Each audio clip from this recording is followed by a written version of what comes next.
انا کلچه کردیم، کلچه قند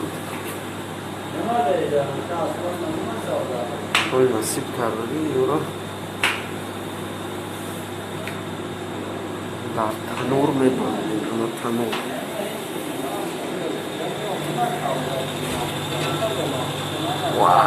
تنور قطعست پوشده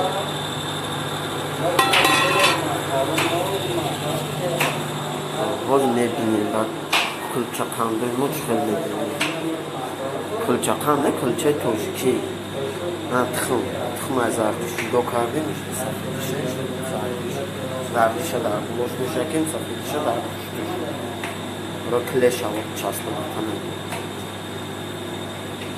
حاضر خیلی چیزه میشود بعد رزولتاتش میبینیم کل در چسبونده 10 مینوت بیستن بعد 10 دقیقه میبینیم بعد رزولتاتی کلچه را میبینیم همشه چی گردش انا همون کلچه هایی که کردیم تندور تصفان کردیم این فقط برای زاگه الله بزرگ برای افطار کلچه پختست.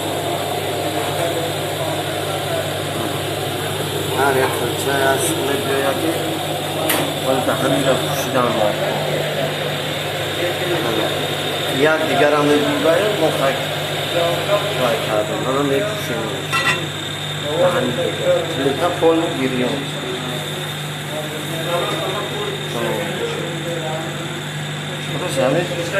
بعد 15 مینوت بعد میبینیم در چی مسئله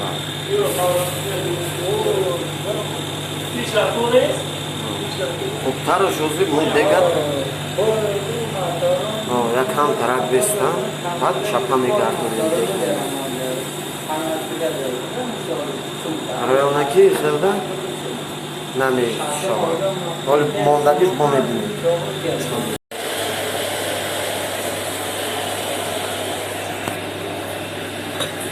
ایرم قبطی برادر ایرم قبطه ما سنیمت کنیشن اوپا اینا سایه شاوه آفشه پایی نیست پوش چانی بکن پوش چانی یگون تش یگون چی نیست نو؟ بله نست اینا پوش دوش اوپا